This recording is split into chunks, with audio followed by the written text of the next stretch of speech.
Okay, here's a quick lesson on downloading and installing fonts. Now, the website that you're generally going to want to use is dafont.com.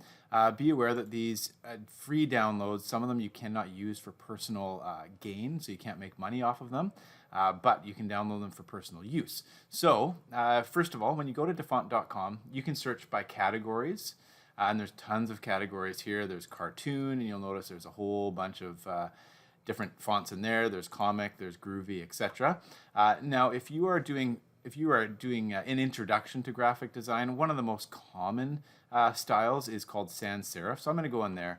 Now, something kind of cool here is you can actually type what you want to see. So if you wanted to see your name, for example, like Martin's, you could see what that looks like in each of those fonts. Okay. So let's say I wanted to download lemon milk. So lemon milk, I'm right now using Google Chrome as my browser. So when I click on download, it goes to the bottom of my screen here. So that's common to Google Chrome. Now, if I click on that folder, I get a pop-up. And at that moment, all of the icons that look like the letter A are the ones you can install.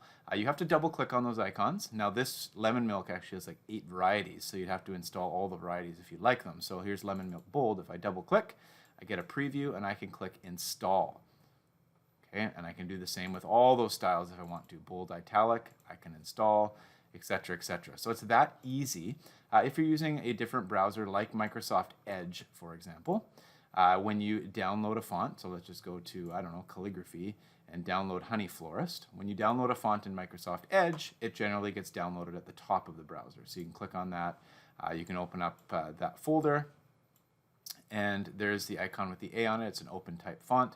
You can double click and install. At that point in time, it is downloaded.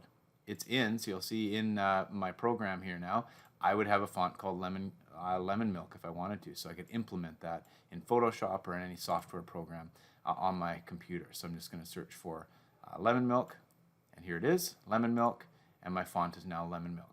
Lastly, if you can't find your font after you download it, it's actually going to be in your File Explorer in the Downloads folder. So if I look in Downloads, it's actually right here. So if you happen to not see it, it will be in your Downloads folder of your File Explorer.